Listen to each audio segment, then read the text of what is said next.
Welcome to Storytales. Please like this video and subscribe to Storytales.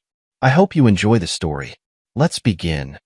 Russell Kane wiped the grease from his hands as the noon sun beat down on the driveway. The rag he used was already black with oil and sweat, but it did the job. His weathered fingers, calloused and scarred from years of mechanical work, and before that, war, told more about his life than he ever would with words. The bus would arrive any minute now. After 3 years of fighting the system, the courts had finally seen through Vivica's lies. Sole custody. The words still felt strange in his mouth when he muttered them to himself in the garage at night, bent over engines that made more sense than people ever did as a yellow school bus rumbled around the corner, and Russell straightened his back, ignoring the familiar twinge of pain from an old Gulf War injury. He wasn't one for sentiments, but today mattered. The bus wheezed to a stop. The door folded open with a mechanical sigh, and there he was. Lennox, 15 now, and so much taller than the last time Russell had been allowed to see him. The boy stepped down, clutching a duffel bag in one hand and a backpack in the other. Despite the Missouri summer heat pressing down like a weight, Lennox wore a long-sleeved gray hoodie, zipped up to his neck. "Hey, Dad."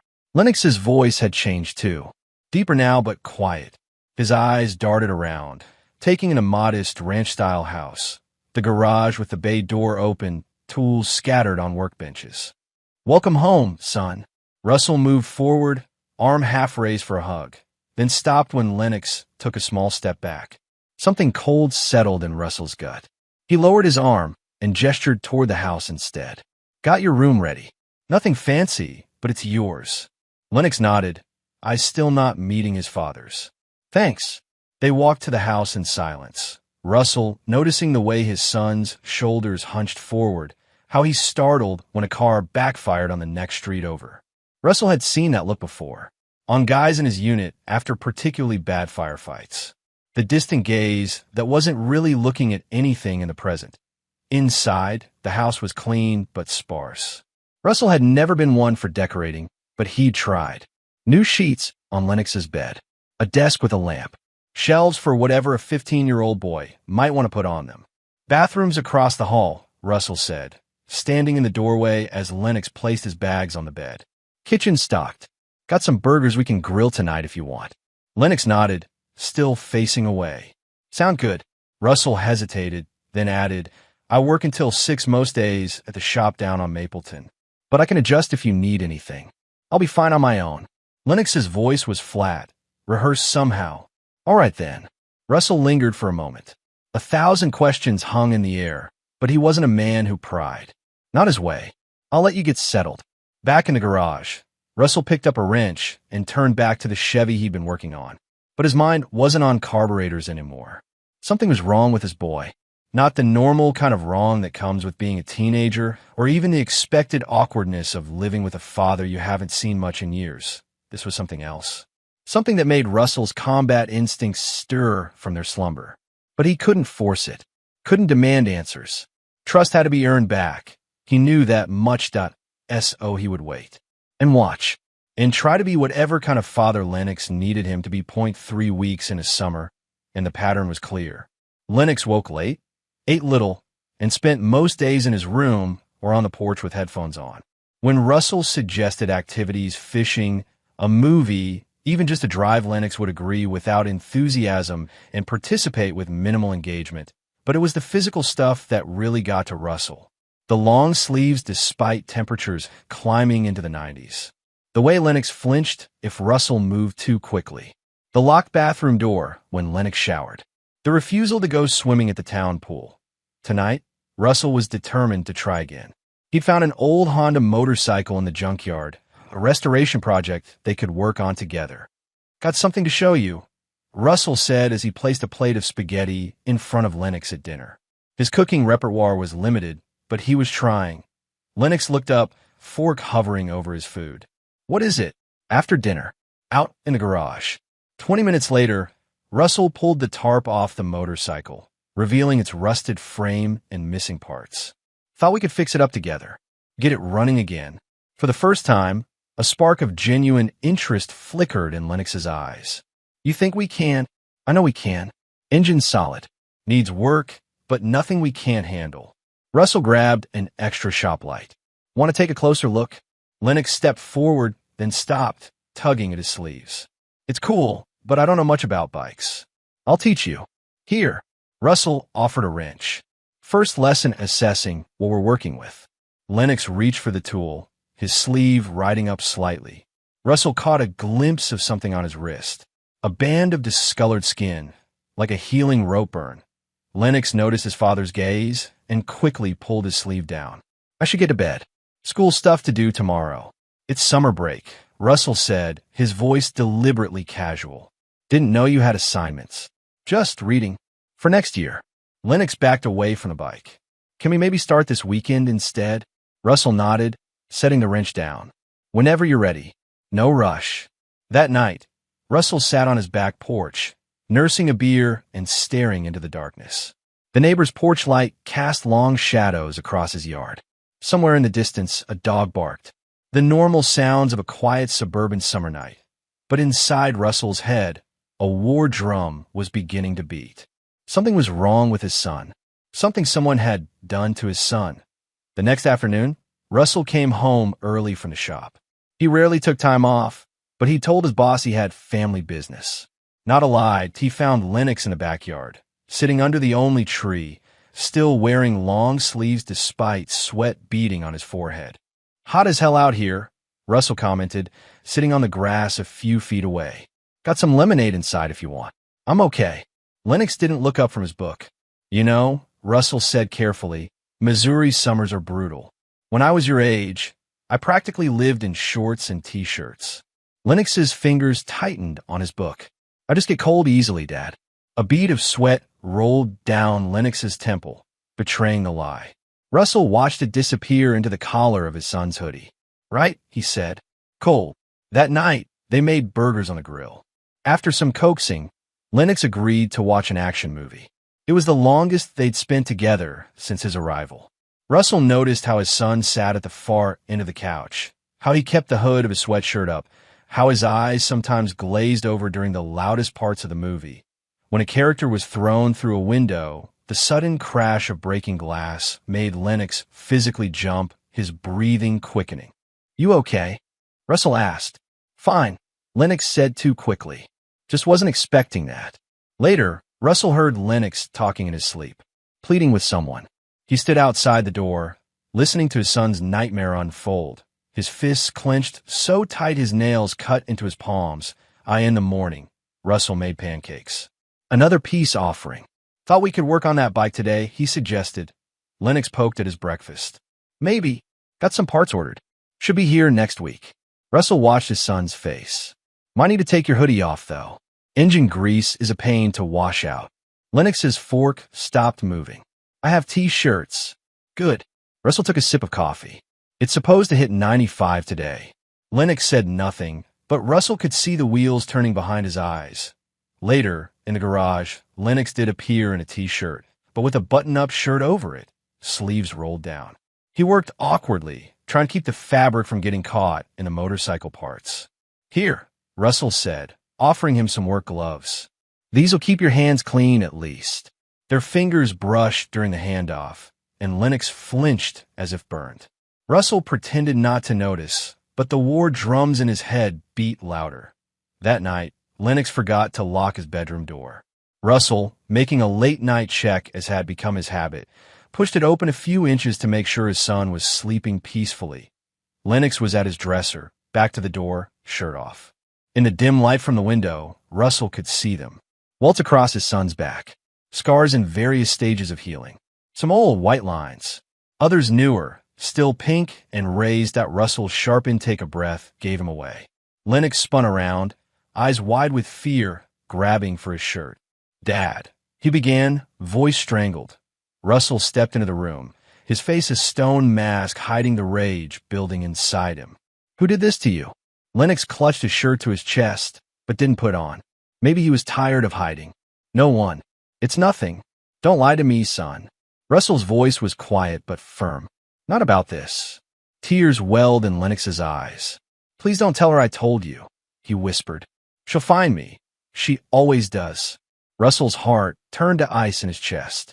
He'd suspected deep down, but hearing it, seeing the raw fear in his son's eyes that made it real. "Your mother?" he asked, already knowing the answer. Lennox nodded, a small, broken movement. "And Clyde?" "Her boyfriend." He pulled his shirt on with shaking hands. "They'll be mad if they know I said anything." Russell stepped forward slowly, telegraphing his movements. He placed a gentle hand on his son's shoulder. "No one is going to hurt you again," he said. "I promise you that." Lennox looked up, doubt clear in his eyes. He'd heard promises before. They'd never been kept. Russell left his son's room an hour later, after listening to halting descriptions of discipline that made his combat nightmares seem tame. He went to his study, closed the door, and began to write. Every detail, every scar Lennox had described, every punishment for imagined offenses he wrote until his hand cramped, until the sun began to rise. This wasn't just rage anymore. This was purpose. This was a mission. A week passed. Russell took Lennox shopping for new clothes. T-shirts, shorts, normal summer wear for a teenage boy. The cashier smiled at them, commenting on how alike they looked. "He's got your eyes," she said to Russell. Same serious expression, too. Russell couldn't muster a smile in return. He'd seen Lennox's back in full daylight now, had helped him apply medicated cream to the worst of the scarring, had heard more details of the hell his son had lived in for years. Each night, Russell added to his notebook. Names, dates, injuries, a record of atrocities committed against his flesh and blood. On Friday, Russell called in a favor from an old war buddy who worked at the courthouse. Official records, restraining orders filed and mysteriously dropped. Police calls to Vivica's address, never resulting in charges. When Lennox was occupied with a video game, Russell searched divorce records online. Found a transcript of the custody hearing. Read Vivica's testimony about his violent outbursts and inability to control his PTSD symptoms. Lies that had cost him his son. That night, Russell stood in his bathroom, staring at his reflection. He barely recognized the man looking back at him. The rage had hollowed him out, carved new lines into his face. But his eyes, those are different too. Focused. Like they'd been during the ward, a soft knock on the bathroom door broke his concentration. "Dad!" Lennox's voice was stronger these days. Less hesitant. Russell opened the door. "What's up, son?" Lennox stood in the hallway, wearing only pajama bottoms. For the first time, he wasn't hiding his scars. "Can I show you something?" Russell nodded, following his son to the bedroom. Lennox opened his sock drawer and pulled out something wrapped in an old T-shirt. He carefully unwrapped it, revealing a small pocket knife. "Clyde gave me this," he said, holding it like it might bite him. Said a real man should always carry a knife. "But I couldn't use it. Not the way he wanted." Russell's voice was deceptively calm when he asked, "What did he want you to use it for?" "Neighborhood cats," Lennox whispered. When I refused, the boy's hand drifted to a particular scar on his side, a perfect circle. He put his cigarette out here. Russell took the knife gently. "You did the right thing, Lennox. That's not what real men do." "What do real men do?" Lennox looked up at him, a hunger for guidance in his eyes. Russell considered his answer carefully. "They protect what's theirs. They stand up against people who hurt others." He set the knife on the dresser. "And they make sure justice gets served one way or another." Lennox nodded slowly. "Is that what you're going to do? Get justice?" The directness of the question caught Russell off guard. He'd been careful not to say anything explicit about his growing plans. But Lennox wasn't stupid. He'd seen the notebook, the late-night research. "I'm going to make sure you're safe," Russell finally said. "No matter what that takes." That night, Russell couldn't sleep. He sat on the back porch until dawn, his mind working through possibilities, contingencies, outcomes. By the time the sun rose, painting the sky in shades of fire, he had reached a decision. This wouldn't be handled in courtrooms or police stations. The system had failed his son once already. Russell wouldn't give it a chance to fail again. That he went inside and made coffee, his movements precise and economical. Lennox found him there an hour later, already dressed and making breakfast. "You're up early," Lennox commented, grabbing orange juice from the fridge. "Got a lot to do today," Russell replied. "Thought we might drive out to that old property my dad left me." The hunting cabin. Really? Lennox looked surprised. Russell had never mentioned the cabin before. Been thinking it might be good to fix it up. Somewhere to go fishing, hunting, get away from town sometimes. Russell slid an omelet onto a plate. Might take some work, though. Lennox took the plate. I could help. Counting on it. Russell poured himself more coffee. We'll leave after breakfast. The drive out to the cabin took nearly an hour, down increasingly remote country roads. Lennox watched the scenery change from suburban houses to farmland to dense woodland. No one comes out here much, Russell explained as they bumped down the dirt access road. Neighbors are about 2 miles that way. He gestured vaguely east. Other than that, it's just woods for miles. The cabin itself was small and dilapidated. One main room with a kitchenette, a bedroom, and a crude bathroom. But most importantly, it had a cellar accessible through a trapdoor in the bedroom floor. Granddad used it for storing preserves and emergency supplies. Russell explained as they descended the rickety stairs. Could be fixed up, though. The cellar was dirt-floored, windowless, and smelled of damp earth. A single bulb hung from the ceiling, casting harsh shadows. What would we use it for? Lennox asked, looking around dubiously that Russell's face gave nothing away. Storage. Maybe a workshop. Depends. They spent the day clearing brush from around the cabin, patching the worst holes in the roof, and making a list of materials needed. Russell paid particular attention to the cellar, measuring the space, checking the electrical wiring. Is your mom's number?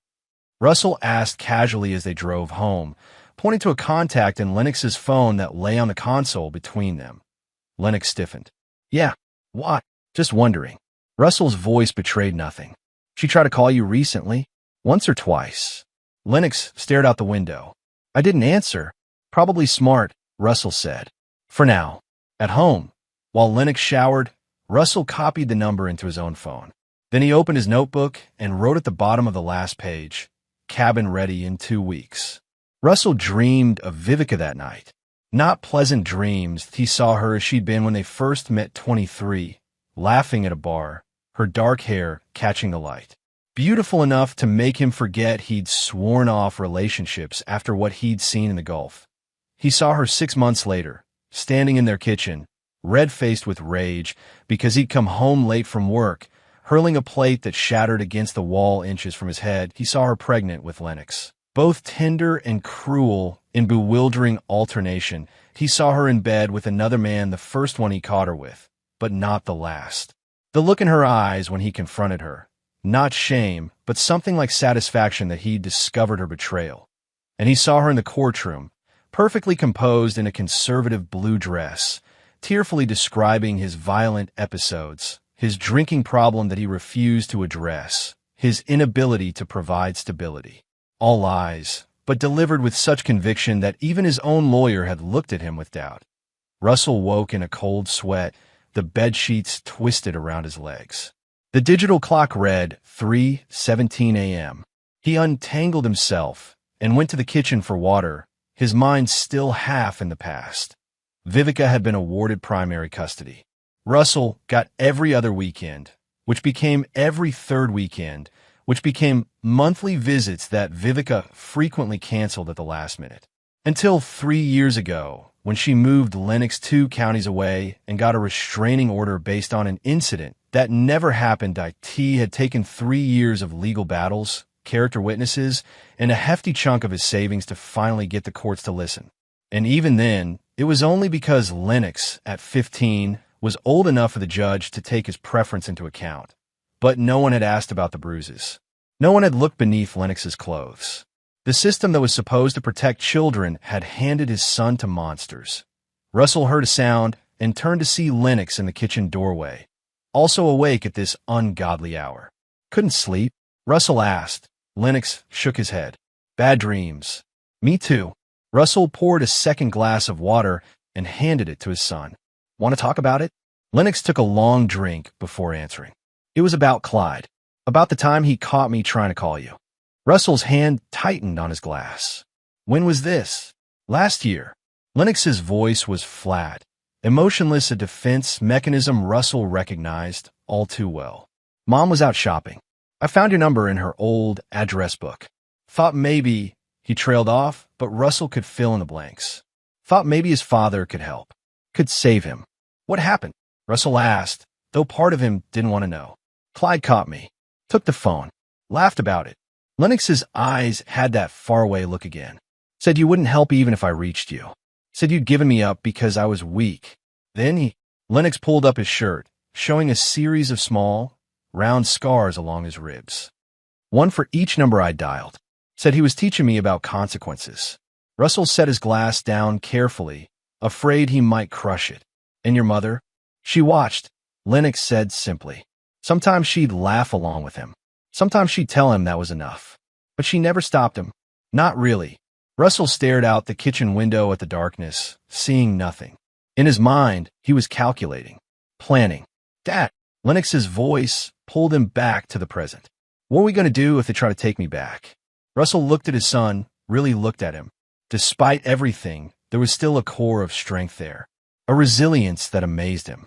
They won't, Russell said with absolute certainty. I've got full custody now. They can't just take you.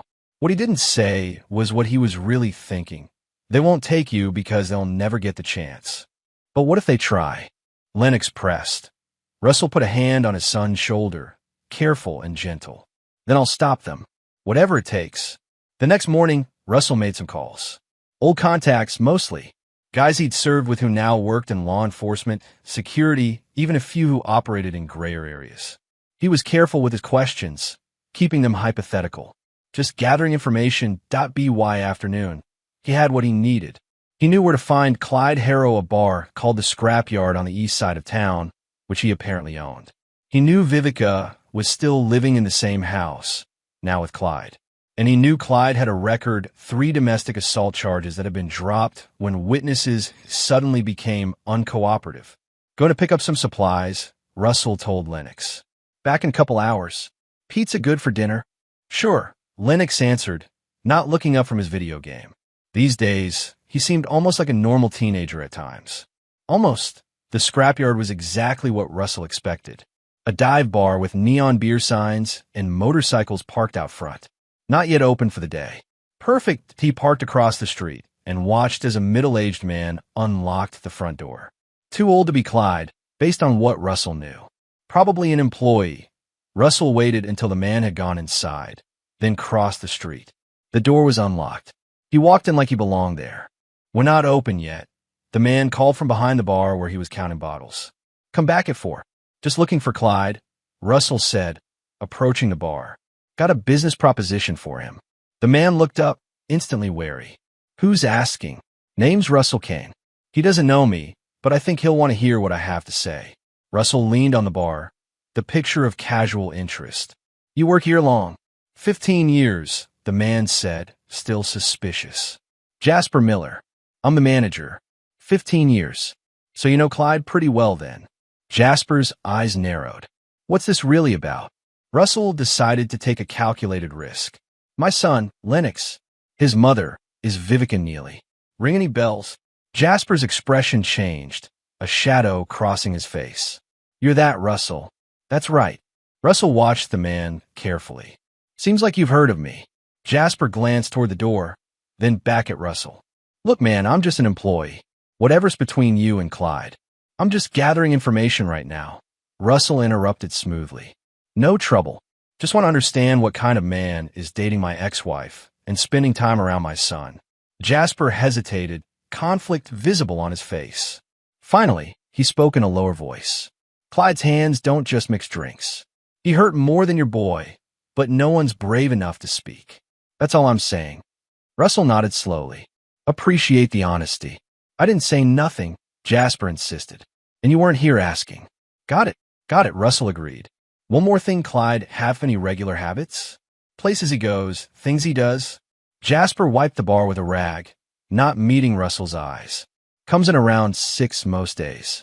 Stays till closing. Takes Wednesday nights off. Usually goes fishing at Lake Carson. Thanks, Russell said, sliding a 20 across the bar. For nothing. Outside, Russell sat in his truck, making notes. Lake Carson was about 30 minutes from his cabin. An isolated area. Interesting, his phone rang. Unknown number. Russell answered, his stomach tightening when he heard the voice. Well, Russell Kane. Vivica's voice, smooth as honey but with that familiar edge. Been a while. Russell controlled his breathing. How'd you get this number, Vivica? Oh, I have my ways. She laughed lightly. Heard you've been asking about Clyde. Not very subtle, are you? Word traveled fast in small towns. Russell should have expected that. Just getting to know the neighbors, he said neutrally. The disbelief in her voice was clear. Look, I thought we should talk. About Lennox. Nothing to talk about. I have full custody now. For now, Vivica agreed, a threat lurking beneath the words. But things change. Judges reconsider, especially when new evidence comes to light. Russell's grip tightened on the phone. What are you talking about? Why don't we discuss it in person? Vivica suggested. I'll come by your place tomorrow. Around noon. It was the last thing Russell wanted, but also an opportunity. Fine, he said shortly. Tomorrow at noon. After hanging up, Russell sat for a long moment, staring at nothing. Then he started the truck and drove to the hardware store. He filled his cart methodically. Heavy-duty gloves, plastic sheeting, duct tape, rope, a new shovel. None of it suspicious on its own, just a homeowner doing maintenance. But together, they formed the outline of something darker. The cashier chatted cheerfully as she rang him up. Doing some renovations? Just fixing up an old hunting cabin. Russell replied with a practiced smile. Long overdue. The next morning, Russell was fixing the front porch steps when a pickup truck pulled into the driveway next door. A woman in her late 30s climbed out, groceries in her arms. Russell had seen her before. Callie Breyer, the neighbor. Single mother, 2 kids away at their grandparents for the summer. Works as a nurse at the county hospital. They'd exchanged nods, but not much else. Need a hand with those? Russell called, setting down his hammer. Callie looked surprised at the offer. Sure, thanks. Russell took 2 of the heavier bags, following her to her front door. I'm Russell, by the way. Don't think we've properly met. Callie, she replied, fishing keys from her pocket. Heard you got your son back. That's good. Russell raised an eyebrow. News travels fast. Small town. Callie shrugged, pushing her door open.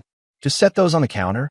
Russell did as asked, noticing the organized kitchen, the children's artwork on the fridge. A normal home. Thanks again, Callie said, clearly expecting him to leave. Russell hesitated. Actually, I was wondering if you had a minute to talk. Professional question. Callie's brow furrowed. Professional? You're a nurse, right? At county. She nodded slowly. Emergency department. What? Russell chose his words carefully. My son. He's got some injuries. Healing, but I'm worried about infection. Don't want to drag him to a hospital if it's not necessary. Something in Callie's expression shifted. Understanding, maybe. What kind of injuries? Better if I show you. Russell met her eyes. If you don't mind coming over to take a look.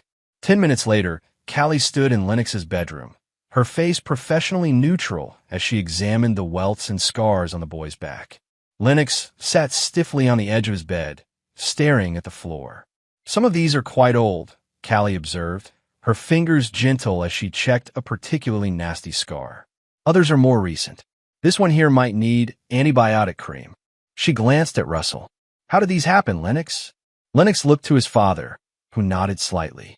My mom's boyfriend, he said quietly. And sometimes my mom, too. Callie's professional mask slipped, just for a second, revealing anger beneath. I see.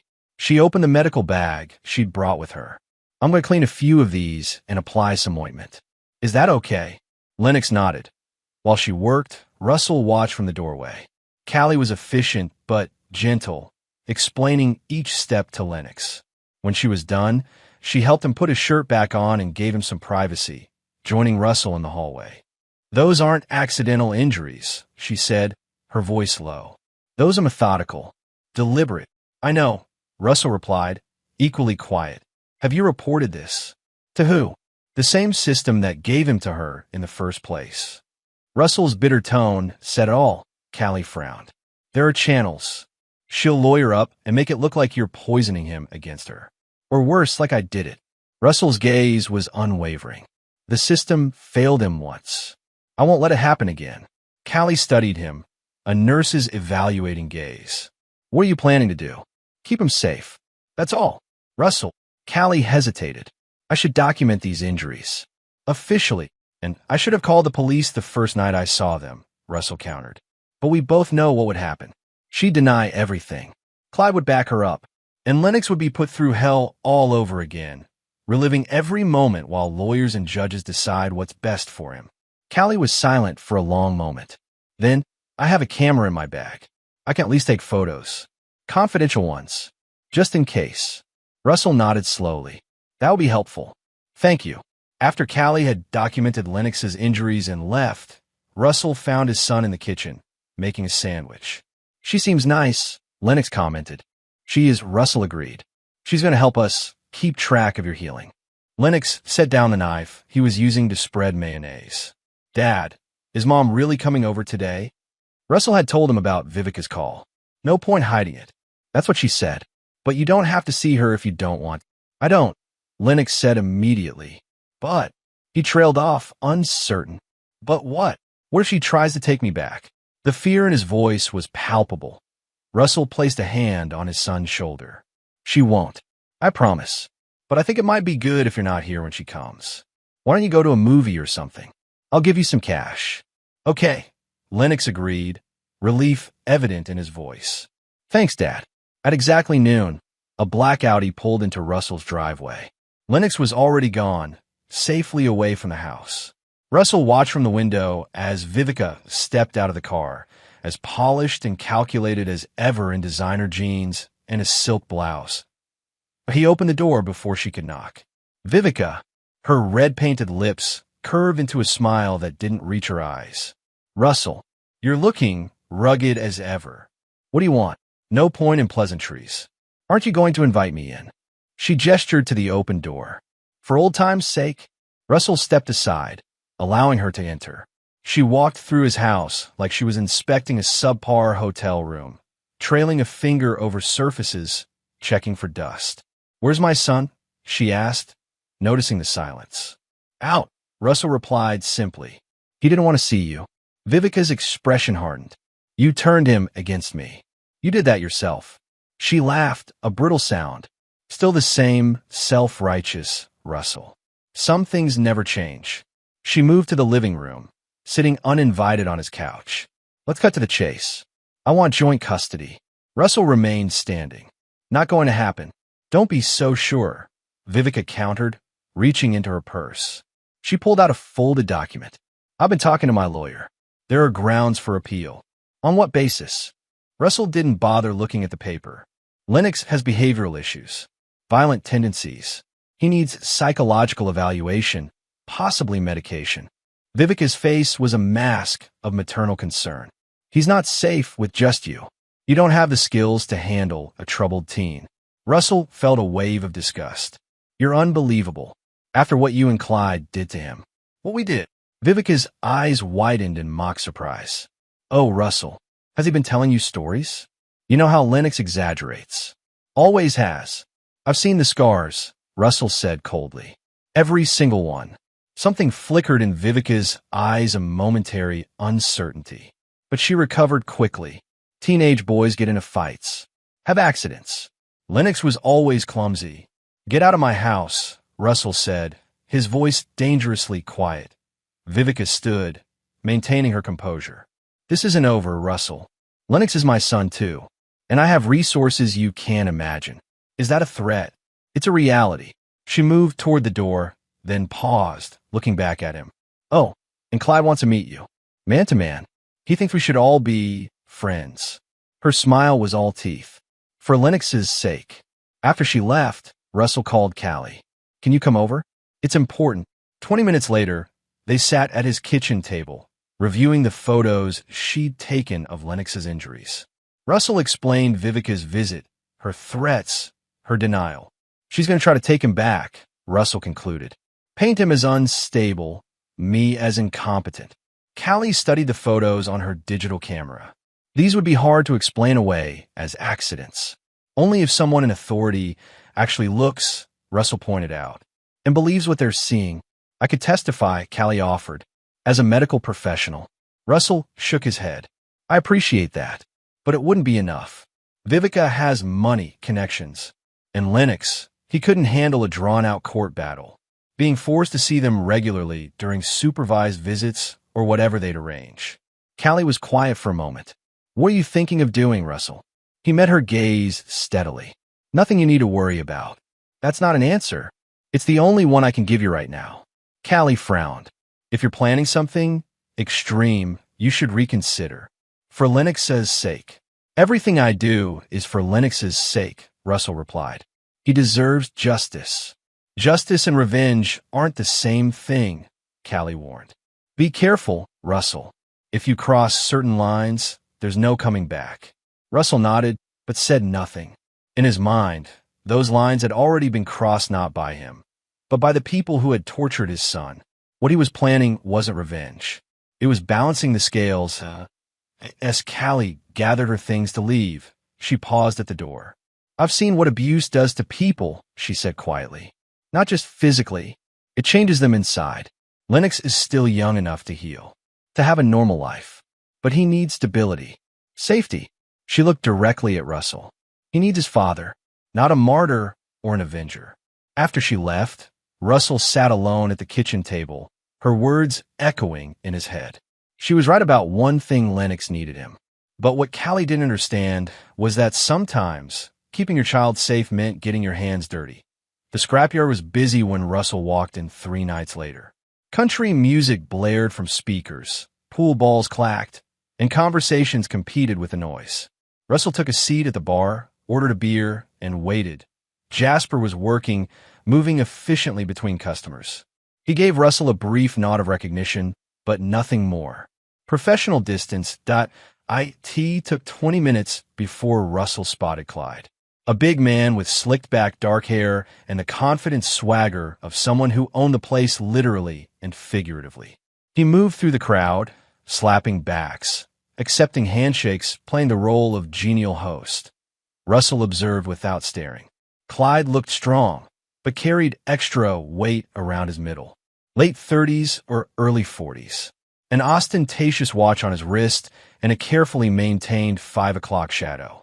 The kind of man who thought appearance equaled substance that a text message lit up Russell's phone. "Lennox, everything okay?" Russell typed back, "Fine. At the store. Need anything?" The lie came easily when it was protective. Lennox didn't need to know about this reconnaissance mission. Jasper drifted back to Russell's into the bar. "He's seen you," he muttered while pretending to wipe the counter. "Been asking who you are." Russell took a casual sip of his beer. "What did you tell him?" "Nothing specific.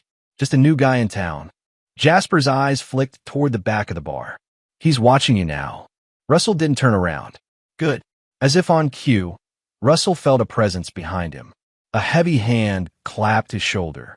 "Haven't seen you in here before," a voice said, friendly but with an underlying edge. "Clyde Harrow. I own the place." Russell turned slowly, coming face to face with a man who had tortured his son. In his mind, he saw Lennox's scars, heard his nightmares. But his face revealed nothing. "Russell Kane," he replied, extending a hand. "Just checking out the local spots." Clyde shook his hand, gripping slightly too hard. A dominance move. "Kane," he repeated, recognition dawning in his eyes. "Any relation to Lennox Kane?" "My son," Russell confirmed, watching Clyde carefully. "Well, I'll be damned." Clyde's smile didn't reach his eyes. Vivica's ex, small world. "Very small," Russell agreed, taking another sip of his beer. Clyde leaned against the bar. "Heard Lennox is staying with you now. How's that going?" "He could be a handful." The casual way he said it, as if they were just two men discussing a slightly troublesome teenager, made Russell's blood boil. But he maintained his calm demeanor. "He's a good kid. Adjusting well. Good to hear." Clyde signaled Jasper for a drink. "Vivica mentioned you two had a nice chat the other day." "Did she?" Russell's tone gave nothing away. "She thinks we should all try to get along. For Lennox's sake." Clyde accepted the whiskey Jasper poured him. "I agree. No reason we can't be civilized." Russell studied him, trying to reconcile this smooth-talking businessman with the monster Lennox had described. It wasn't hard. He'd seen men like Clyde before, charming in public, demons in private. "Civilized," he repeated. Interesting choice of word. Something flashed in Clyde's eyes, a momentary break in the facade. Just trying to make peace here, man. For the kid. Right. Russell drained his beer and stood up.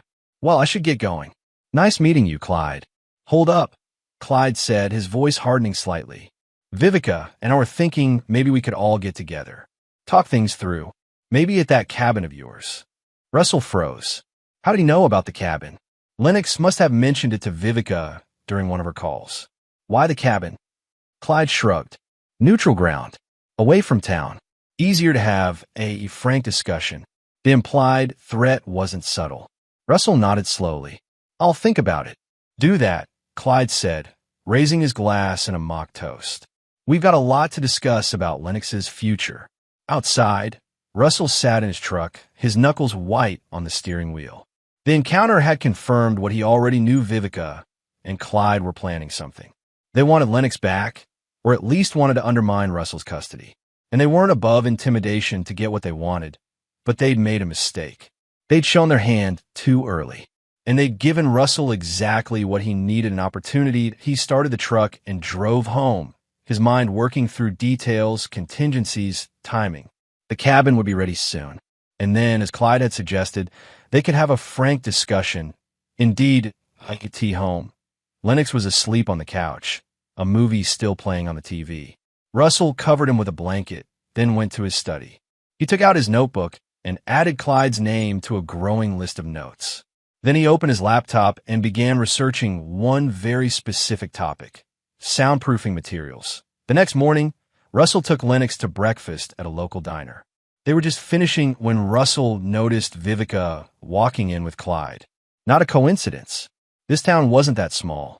We should go, Russell said quietly to Lennox, whose back was to the door. What?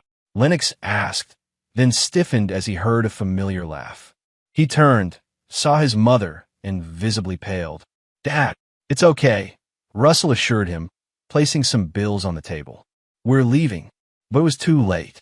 Vivica had spotted them and was making her way over, Clyde in tow. Lennox, she exclaimed, as if delighted. What a wonderful surprise. Lennox shrank back in his seat. Russell stood, positioning himself between his son and the newcomers. We were just leaving, he said firmly, without saying hello. That's not very polite. Vivica's smile was shark-like. She looked past Russell to Lennox. Sweetie, aren't you going to give your mother a hug? Lennox didn't move. Russell could feel him trembling slightly behind him. He doesn't want to talk right now, Russell said. Respect that.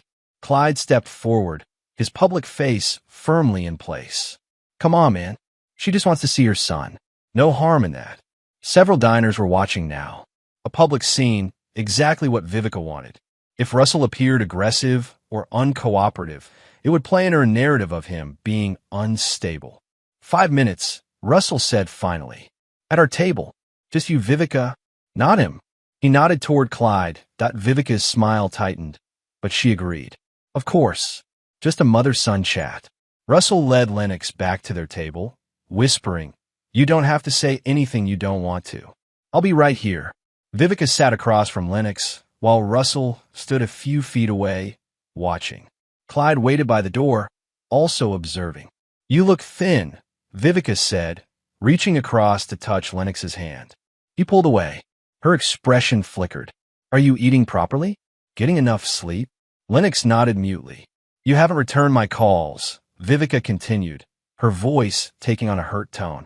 I've been worried sick. Lennox glanced at Russell, who gave him an encouraging nod. I've been busy, Lennox said, his voice barely audible. Too busy for your mother. Vivica leaned forward. Honey, I know things weren't always perfect at home, but Clyde and I miss you terribly. The house is so empty without you. Russell watched his son's face, saw the confusion there. The manipulation was working, creating doubt. Vivica had always been good at that, making her victims question their own memories, their own pain. Remember that nice private school we talked about? Vivica continued. Clyde pulled some strings. They've accepted you for fall semester. Wouldn't that be wonderful? A fresh start. Before Lennox could answer, Russell stepped forward. Time's up, he said firmly. Vivica's mask slipped, just for a second, revealing the anger beneath. But she recovered quickly, standing with a graceful movement. Think about it, sweetie, she said to Lennox. We could be a family again. A better one this time. As she walked away, rejoining Clyde at the door, Lennox let out a shaky breath. She acts like nothing happened, he whispered. Like she didn't watch while He broke off, unable to finish. Russell placed a steadying hand on his son's shoulder. I know. Let's go home. In the parking lot, Russell noticed Clyde watching them from beside Vivica's Audi. Their eyes met, and Clyde smiled a cold, knowing expression that sent a chill down Russell's spine. This wasn't over. Not by a long shot. Over the next week, Russell made frequent trips to the cabin, turning it from a dilapidated hunting shack into something more functional. He installed a generator for reliable power, reinforced the cellar door, added new locks on all entrances. Lennox helped, seemingly glad for the distraction. They worked side by side, building shelves, patching walls, clearing the overgrown path to the nearby creek. The physical labor seemed to do the boy good, giving him purpose, a way to rebuild not just the cabin but himself. You think we could come out here sometimes? Lennox asked one afternoon as they took a break by the creek. Like to fish or whatever? Russell nodded, watching a leaf float downstream. That's the plan. Get away from town when we need to. Get away from them, you mean? Lennox wasn't asking. Russell didn't deny it. For now, at least. What happens when school starts? Lennox picked up a stone, turning it over in his hands. Mom mentioned that private school. She won't give up. No, she won't, Russell agreed. But neither will I. On their way home, they stopped for supplies at a hardware store in the next town over less chance of running into anyone who knew them. Russell's cart contained an odd assortment. Heavy-duty gloves, rope, motion sensors, plastic sheeting. What's all this for? Lennox asked, eyeing the items. Russell had prepared for this question. Security system for the cabin. Motion sensors to let us know if anyone comes around when we're not there. The rest is just maintenance stuff. Lennox seemed to accept the explanation, but gave his father a long look that suggested he wasn't entirely convinced. That evening, Callie came over with dinner, a homemade lasagna. Thought you guys might be tired of burgers and pizza, she explained. Russell accepted the dish gratefully. He wasn't much of a cook, and Lennox deserved better than takeout every night. Thanks. Join us. Callie hesitated, then nodded. Sure, why not? Over dinner, Lennox actually smiled a few times, even laughed at a story Callie told about a patient who'd come to the ER with a remote control stuck in an embarrassing place. It was the most normal evening they'd had in weeks. After Lennox went to bed, Russell and Callie sat on the back porch, sharing a bottle of wine. He seems better, Callie observed. More relaxed. Working on the cabin helps, Russell said. Gives him something to focus on besides the past. Callie nodded, taking a sip of wine. And what about you? What are you focusing on? Russell looked out at the darkness beyond the porch light. Keeping him safe. Russell, Callie's voice held a warning. If you're planning what I think you're planning. I'm not, he lied smoothly. Just making us a safe space. Somewhere to go if things get complicated. Callie studied his face, clearly not believing him. Vivica and her boyfriend, they're dangerous people. Vindictive. I know that better than anyone, which is why I'm worried. Callie set down her glass. If you do this, there's no coming back. Even if no one ever finds out, and that's a big if you'll have to live with it. Lennox will have to live with it. Somehow. Is that what you want for him? More secrets? More trauma? Russell was quiet for a long moment. What would you have me do? Trust the system? The same one that gave Lennox to them in the first place? The one that looked the other way for years while they torture my son? No, Callie admitted. The system failed him. But that doesn't mean... It means I'm all he has, Russell interrupted. The only thing standing between him and more pain. Callie reached out, touched his arm. You're not alone in this. There are other ways. We could document everything. Get depositions from other victims. I'm sure there are others. Build a case that even Vivica's money can't bury. And how long would that take? Russell asked. Months? Years? With Lennox looking over his shoulder the entire time, waiting for them to find a way to get to him. Callie had no answer for that. I appreciate what you're trying to do, Russell said more gently. But this is my responsibility. My son, my fight. Just promise me you won't do anything rash, Callie pleaded. For Lennox's sake, if not your own. Russell nodded, not quite a promise. I should get some sleep. Early start tomorrow. After Callie left, Russell went to his study and opened the bottom drawer of his desk. Inside was a small metal box locked. He unlocked it with a key from his pocket, revealing a handgun, a 9mm Glock he'd owned since before the war. Legal, registered. He hadn't touched it in years. Russell didn't take out the gun, just looked at it for a long moment before closing and locking the box again. Not yet. Maybe not at all. But it was there if needed. The next morning, Russell received a text from an unknown number. Heard you're fixing up that old cabin. Mind if I swing by to see it? Been thinking about our chat. Clyde Russell showed the message to Lennox over breakfast. How'd he get my number? Lennox paled. Mom must have given it to him. Dad, you're not going to meet him, are you? Russell considered his options. This was earlier than he'd planned, but perhaps better. Might be good to know what he wants, he said carefully. He wants to hurt you, Lennox said, his voice rising. Like he hurt me. That's what he does. I'm not you, Lennox, Russell replied calmly. I'm not a child he can intimidate. And I'm not alone. Lennox didn't look convinced. You can't trust him. Or Mom. They lie all the time. I know that. Russell put a hand on his son's shoulder. But sometimes you have to meet your enemy to understand them better. Learn their weaknesses. Or they learn yours, Lennox countered. Russell smiled slightly. I don't have many weaknesses for them to find. Except you. And they already know that. After some discussion, they agreed that Russell would meet Clyde at the cabin the following day. Lennox would stay with Callie, safe and far from whatever might transpire. Just to talk, Russell assured his son. Nothing more. But that night, after Lennox was asleep, Russell made final preparations. He loaded the generator with fuel, checked the locks on the cellar door, made sure the plastic sheeting was neatly folded and hidden under the sink, tested the motion sensors. Then he went home and wrote 2 letters, one to Lennox, one to Callie, just in case things didn't go according to plan. He sealed them in envelopes and placed them in his desk drawer beneath some ordinary paperwork. In the morning, he acted normal. Made breakfast. Joked with Lennox about a video game they'd played the night before. Drove him to Callie's with an overnight bag. Just one night, Russell promised. Maybe 2 at most. Lennox hugged him tightly before getting out of the truck. Be careful, Dad. Always am, Russell replied. As he drove toward the cabin, Russell felt a strange sense of calm. No anxiety, no fear. Just clarity. Whatever happened in the next 24 hours would decide his son's future. One way or another, the threat would be eliminated. He could see the cabin. He made one final sweep. Everything was ready. Then he texted Clyde. Cabin's yours to visit. Address below. Come alone. This afternoon works. The reply came quickly. See you at 4. Looking forward to our chat. Russell put his phone away and sat on the cabin's small porch, watching the shadows move across the clearing as the sun inched toward the west. In his pocket was a burner phone he'd purchased yesterday. On it, he'd programmed just one number, Jasper's. The plan was simple. Lure Clyde to the cabin with the promise of a discussion about Lennox. Subdue him, get him to the cellar. Then call Vivica from Clyde's phone, tell her Clyde needed help at the cabin. When she arrived, take her too. After that, Russell wasn't entirely sure. Part of him wanted to make them suffer, as Lennox had suffered.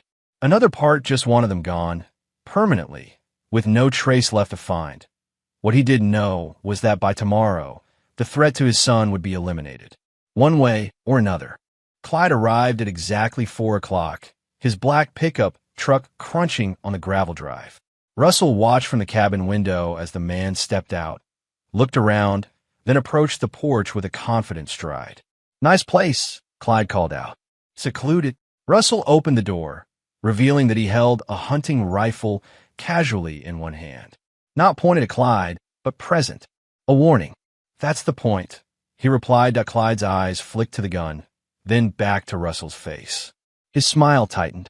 Expecting trouble, always prepare for the worst, Russell said, stepping aside. Come in. Beer. The cabin's main room was simple: a couch, a table with chairs, a small kitchenette. The bedroom door was closed. The trapdoor to the cellar, hidden under a rug, wasn't visible. Clyde entered cautiously, his gaze sweeping the room. Cozy. Russell set the rifle against the wall, just out of Clyde's reach, and went to the kitchenette. He pulled 2 beers from a cooler, opened them, and handed one to Clyde. So, you wanted to talk. Clyde took a long swig of beer. About Lennox. About all of us figuring out how to move forward. Moving forward, Russell repeated, not drinking his beer. What does that look like to you? Clyde settled himself on the couch, feigning relaxation. Vivica misses her son. That's natural. She's his mother. Mothers don't watch while their sons are tortured, Russell said flatly. Clyde's expression hardened. That's a serious accusation. Not an accusation. A fact. Russell remained standing. Lennox told me everything, and I've seen the physical evidence. Kids exaggerate, Clyde said dismissively. Lennox has always been sensitive, prone to making things up for attention. Russell felt a surge of rage, but kept his voice even. Is that what you tell yourself? That the cigarette burns on his ribs are exaggerations? Something shifted in Clyde's eyes, a flash of the true man beneath the facade. Look, he said, leaning forward, whatever you think happened, it's not worth fighting over. We can work something out. Work something out, Russell echoed. Like what?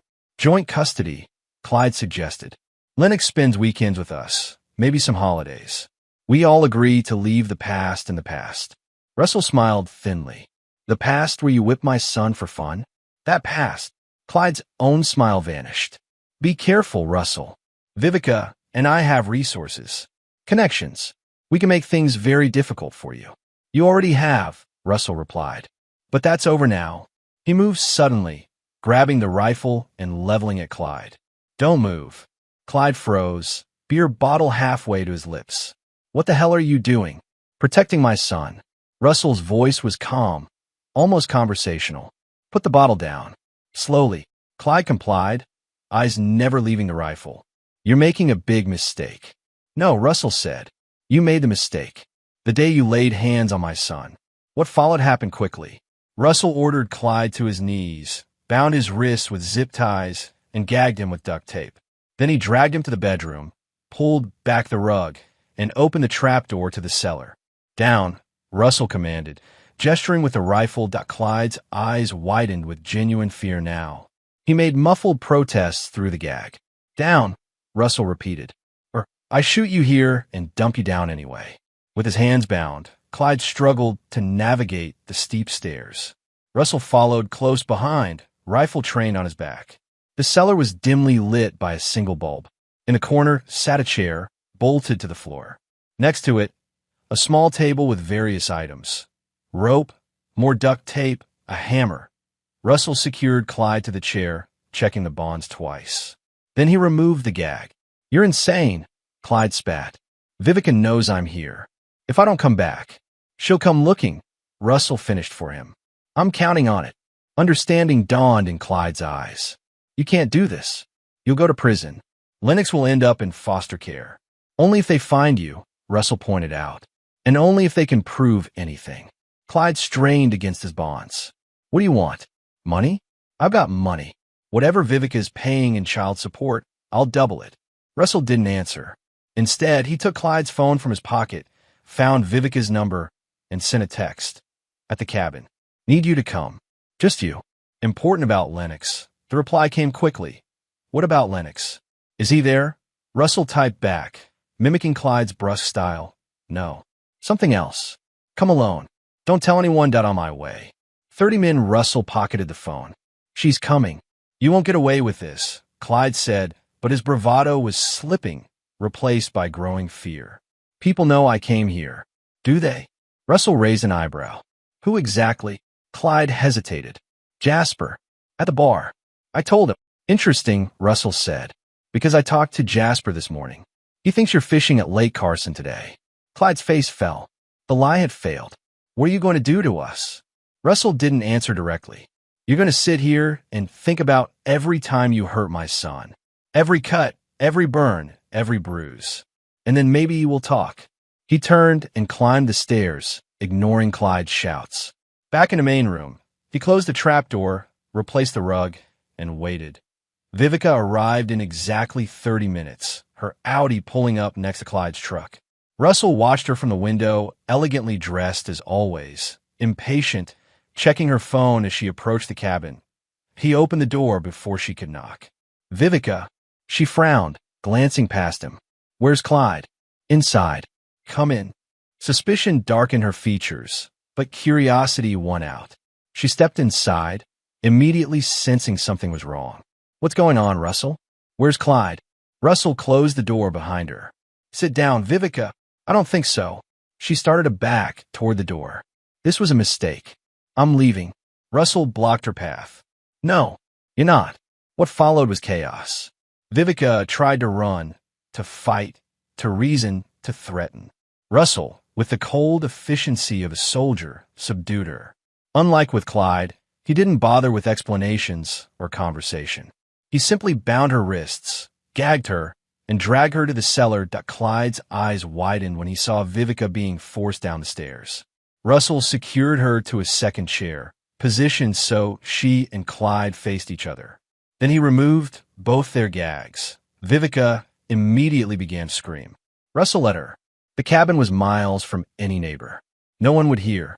You're pathetic, she spat when she realized screaming was useless. This is why I left you. The boy needs real discipline. Russell's face remained impassive. You call what you did discipline? Someone had to teach him to be a man, Clyde interjected.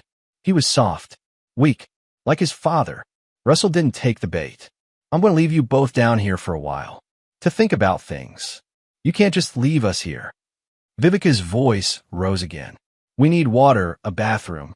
Lennox needed mercy. Russell cut her off. Did you give it to him? Before they could answer, he ascended the stairs, closed the trapdoor, and turned on the speaker system he'd installed.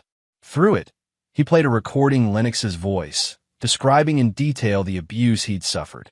The recording would loop all night. Russell sat on the cabin porch, listening to the distant sounds of Vivica and Clyde's muffled protests beneath the floorboards. The sun set. Darkness fell. Inside the cellar, his son's voice continued its litany of horrors. Justice was beginning. The night passed slowly. Russell didn't sleep. He sat on the porch, watching the stars wheel overhead, occasionally checking on his prisoners. They'd eventually stopped screaming and fallen into exhausted, uncomfortable sleep. At dawn, Russell made coffee and called Callie. How's Lennox? Fine, she answered, her voice revealing concern. Still sleeping. Russell, where are you? At the cabin, he said truthfully. Just needed some time to think. A pause. And Clyde? Did you meet with him? We talked, Russell said vaguely. Listen, can Lennox stay with you one more night? I've got some things to finish up here. Of course, Callie agreed. But Russell, whatever you're doing, be careful. Always am. After hanging up, Russell prepared. He put on gloves, laid plastic sheeting in one corner of the cellar, set up a spotlight, pointing directly at where his prisoners were secured. When everything was ready, he descended the stairs. Vivica and Clyde looked terrible, disheveled, exhausted, fearful. All pretense was gone now. Water, Vivica croaked. Please, Russell. Russell set 2 bottles of water on the small table. In a minute, he said. First, we're going to talk. About what? Clyde demanded, his voice hoarse from shouting. About justice. Russell pulled up a third chair, positioning it so the spotlight was at his back, casting his face in shadow while illuminating theirs. About consequences. Russell began methodically, almost clinically, listing every injury Lennox had described or that Russell had observed. 3 cigarette burns on the right side. Belt marks across the back and shoulders, 27 distinct scars. Rope burns on both wrists. A broken finger that healed crooked because you wouldn't take him to a doctor. As he spoke, Vivica's face contorted. Not with remorse, but with anger. You don't understand, she interrupted. Lennox was difficult, defiant. He needed what? Russell's voice remained steady. To be tortured? By his mother? By a man who got off on hurting a child? It wasn't like that, Clyde insisted, but weakly. Then what was it like? Russell leaned forward. Explain it to me. Help me understand why my son flinches when someone raises their hand near him. Why he has nightmares every night. Why he thought no one would ever help him. Neither of them had an answer. I thought not, Russell said, standing. He went to the corner with the plastic sheeting and removed something from a box of hammer. Clyde's eyes widened. Now, wait a minute. This has gone far enough. We can work something out. Like what? Money, Clyde said desperately. I've got money. Offshore accounts. 50,000 cash. It's yours. We'll leave town. Never contact Lennox again. Russell twirled the hammer thoughtfully. And all the other kids you've hurt? The other women? Jasper told me there have been others. He's lying, Clyde insisted. Jasper's a drunk, a has-been. He's jealous of my success. Jasper has nothing to gain by lying, Russell replied. You, on the other hand, Vivica tried a different approach. Think about Lennox, she pleaded. If you do this, he loses both parents. Is that what you want? Don't you dare use my son's name, Russell said, his control slipping for the first time. Not after what you did to him. I'm his mother, Vivica shouted. I raised him for years while you were gone. Where were you when he needed you? Fighting a war, Russell replied coldly. And then fighting you in court after you lied to keep him from me. You weren't fit, Vivica spat. A broken soldier with PTSD and anger issues. The courts agreed. Because you manipulated them, Russell countered. Like you manipulate everyone. But that ends today. He approached Clyde, hammer in hand. You first, I think. Vivica should see what's coming. Clyde began to struggle wildly against his restraints, the chair rattling against the floor. You can't do this. Think about it, man. Murder. You'll go to prison. Only if they find you, Russell said again. And they won't. Not out here. The execution, when it came, was swift and calculated. A single blow to the base of the skull. Clyde's body twitched once, then went still. Blood pooled on the plastic sheeting beneath him. Vivica screamed a primal sound of terror. You killed him. You actually killed him. Russell turned to her, his face betraying no emotion. Yes, I'm his mother, Vivica sobbed. All pretense gone now. Please, Russell. I'm Lennox's mother. You were supposed to protect him, Russell whispered. That's what mothers do. Her death was equally efficient. No hesitation, no last-minute mercy. Afterward, Russell stood in the center of the cellar, surrounded by death. He felt nothing, no satisfaction, no remorse.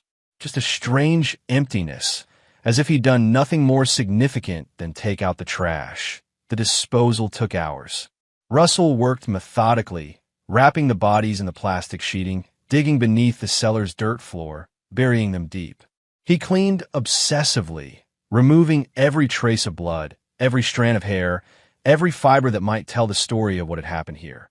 When it was done, he built a small fire outside, burning the gloves, the plastic, his clothes. As the flames consumed the evidence, Russell watched the smoke rise into the darkening sky, carrying with it the last vestiges of his old life. Tomorrow, he would return home to Lennox. He would be a father, nothing more, nothing less. The war was over.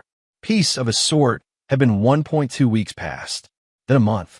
Summer began its slow transition into fall. Lennox started at the local high school, joined the football team. Russell went to work each day at the auto shop, came home, made dinner. A normal life, or the appearance of one, the disappearance of Vivica and Clyde caused ripples in the small town, but not the waves Russell had expected. The police investigation seemed perfunctory at best. Detective Harper, a heavy-set man with permanent sweat stains under his arms, interviewed Russell once. When's the last time you saw either of them? He asked, notebook open but pen motionless. Vivica came by about a month ago, Russell answered truthfully. Wanted to discuss custody arrangements. Haven't seen Clyde at all, except briefly at his bar. Harper nodded, not bothering to write this down. And your son? You have any contact with him? Not that I'm aware of. Again, not a lie. He doesn't like to talk about his mother much. Can't blame him there. Harper muttered, then caught himself. I mean, divorce is hard on kids. Russell simply nodded, waiting for more probing questions that never came. Finally, Harper closed his notebook without having written a single word. Well, if you hear anything, let us know. Between you and me, word is they skipped town owing money to some people you don't want to owe money to. Wouldn't be the first time. It seemed the town had already written its own explanation, one that required no investigation, no justice, no uncomfortable truths. Clyde, it emerged, had a gambling problem. Vivica had expensive tastes. They'd been living beyond their means for years. and there were rumors whispered at first, then spoken more openly as weeks passed about Clyde's treatment of women, of Vivica's coldness toward her son. The story morphed from they skipped town to avoid debts to they skipped town because people were starting to ask questions. At the scrapyard, new ownership was announced. Jasper, the former bartender, had apparently purchased the establishment from Clyde just before the disappearance, a fact that raised eyebrows, but was ultimately accepted as fortunate timing. Russell ran into Jasper at the grocery store one evening. They exchanged nods, nothing more. But Jasper's eyes held knowledge not of specifics, perhaps, but of generalities. He knew, in the way that people sometimes know things without evidence or confession, what Russell had done. And he would never speak of it home. Lennox was transforming. The haunted look in his eyes had faded. He laughed more, spoke more. He wore t-shirts and shorts without hesitation. When school began, he made friends easily, joined activities, lived the life of a normal teenager. One evening, Russell came home to find Lennox in the garage, working on the Honda motorcycle they'd started restoring at the beginning of summer. "Thought you might want to finish this together," Lennox said, not looking up from the engine. Russell set down his lunchbox, picked up a wrench.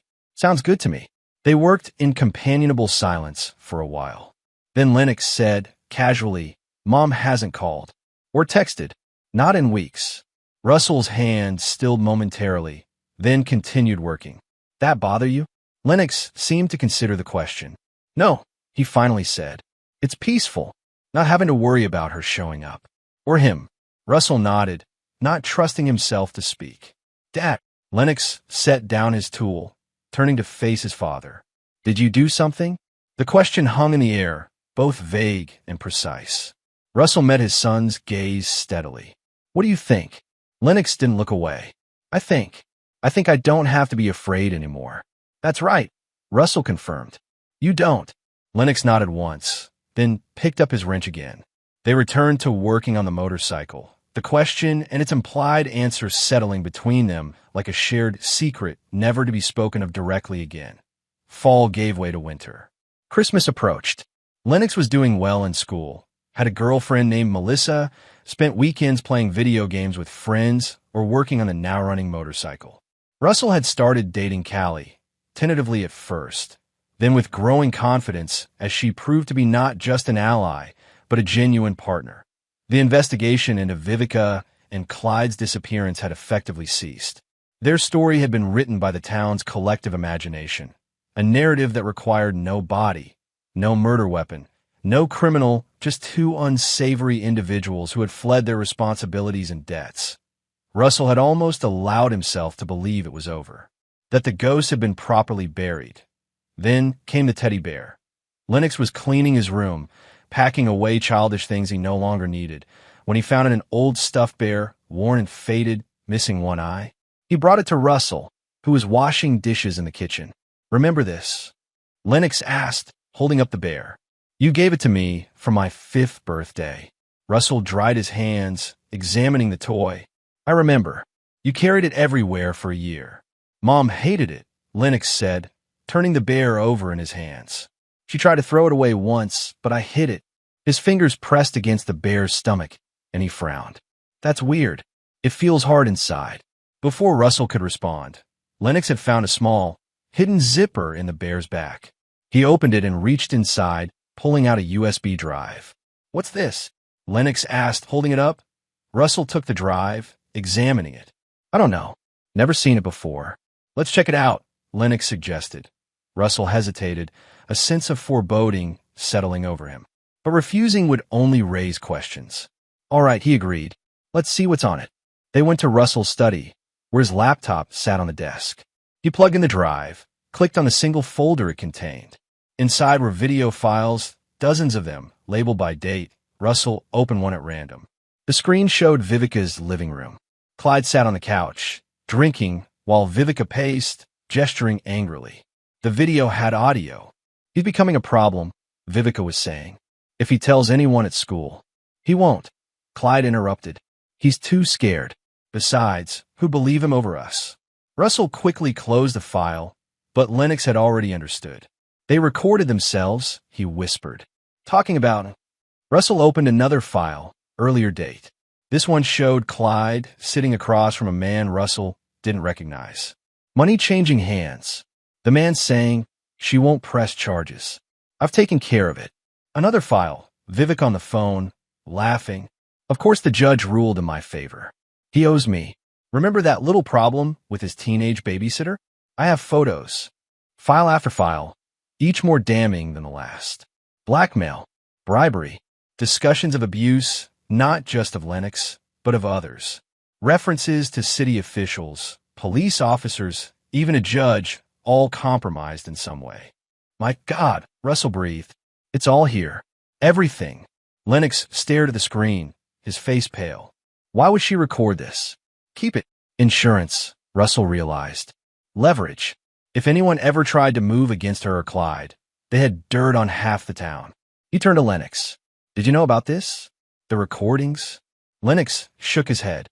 "No, but I remember the bear going missing for a while last year. Mom must have taken it, hidden the drive inside, then put it back in my room. A good hiding place, something I kept, but never used anymore." Russell sat back, mind racing. The USB drive contained enough evidence to expose not just Vivica and Clyde's crimes, but a network of corruption throughout the town. People who had enabled them, covered for them, profited from their schemes. "Dad," Lennox's voice was uncertain. "What do we do with this?" Russell considered the question carefully. The videos could raise dangerous questions about Vivica and Clyde's disappearance, about Russell's involvement. But they could also bring justice to others who had failed Lennox, who had allowed his abuse to continue. "I think," Russell said slowly, "we make sure the right people see this." The next day, Russell copied the files to a new drive. He packaged it anonymously, with a typed note explaining the contents, and mailed it to a state investigator he'd researched online, someone with no connections to their town, that a week later, the storm broke. State police descended on the town. The mayor was arrested. 2 police officers. A family court judge. Even Detective Harper, who had so casually dismissed the investigation into Vivica and Clyde's disappearance. The town reeled as the story unfolded in media. Years of corruption exposed. A system that had protected abusers while failing their victims. The focus shifted entirely from the missing couple to the infrastructure that had enabled them, and one connected Russell or Lennox to the leak. As far as the public knew, state authorities had received an anonymous tip about corruption, leading to the discovery of a USB drive during a search of Clyde's abandoned house. Russell watched the arrests on the local news, Lennox beside him on the couch, Callie in an armchair nearby. None of them spoke as the reporter detailed the charges, the evidence, the potential sentences. When the broadcast ended, Lennox turned to his father. "Justice," he said simply. Russell nodded. "For everyone they hurt. Not just you." Callie looked between them, understanding passing unspoken. She reached for Russell's hand, squeezed it once. A gesture of support, of complicity, of acceptance. Whatever had happened in the past, whatever sins had been committed, they were moving forward together. Spring came, bringing with it new growth, renewal. The investigations and trials of the corrupt officials continued, but had faded from daily headlines to occasional updates. Life in the small town was finding a new normal. Russell and Lennox had settled into a comfortable routine. Weekdays were for work and school. Friday nights, they usually had dinner with Callie and sometimes her children, who had returned from their grandparents at the end of summer. Weekends often found them at the cabin, fishing in the creek, hiking in the woods. They never discussed what lay beneath the cabin floor, never acknowledged the nightmares that sometimes still woke Russell, drenched in sweat. Some things remained buried. In every sense, Lennox was flourishing. His grades were excellent. He'd made quarterback on the JV football team. The traumatized boy of last summer seemed like a distant memory, but occasionally, Russell would catch a shadow passing across his son's face. A momentary withdrawal when certain topics arose. Healing wasn't linear, Russell knew. It came in fits and starts, in 2 steps forward and 1 step back. That on a warm Saturday in April, Russell and Lennox sat on the dock of the creek behind the cabin, fishing poles in hand. The water gurgled peacefully. Birds called in the trees. A perfect day. "Dad," Lennox broke the comfortable silence. "Can I ask you something?" Russell reeled in his line a bit. "Sure. Do you ever think about them? Mom and Clyde?" Russell kept his eyes on the water. "Sometimes," he admitted, "less and less as time goes by." Lennox nodded, absorbing this. "The cops never really looked for them, did they?" "Not seriously." "No," Russell agreed. "Too many people were happy they were gone. Too many secrets they could have exposed if found." They fell silent again, the only sound the gentle splash of water against the dock posts. Then Lennox asked the question that had perhaps been brewing for months. "Dad, will they ever come back?" Russell turned to look at his son. Lennox was nearly 16 now, taller, stronger, more confident. But in that moment, Russell saw the vulnerability still present beneath the surface, the need for absolute certainty that the monsters were truly gone. "No, son," Russell replied, his eyes on the water. "Ghosts can't come back if you bury them deep enough." Lennox's shoulders relaxed visibly. He nodded once, accepting this truth. "Good," he said simply. Later that evening, they drove back to town. Callie was coming over for dinner.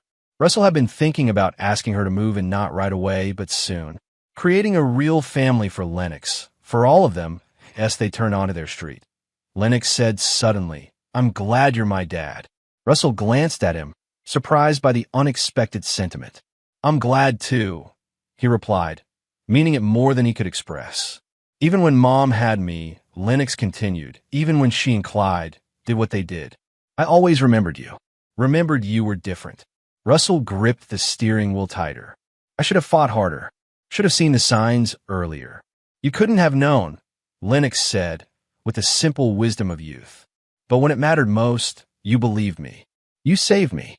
They pulled into the driveway. Callie's car was already there, parked to the curb. Before they got out, Lennox put a hand on Russell's arm. "We're okay now, right? Both of us." Russell looked at his son, really looked at him, saw the strength there, the resilience, but also the need for reassurance that the future held more than the past had given them. "Yeah," Russell said with certainty.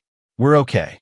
As they walked toward the house, toward Callie waiting on the porch with a casserole and a smile, Russell felt a weight lift from his shoulders. The ghosts were buried. The future was unwritten.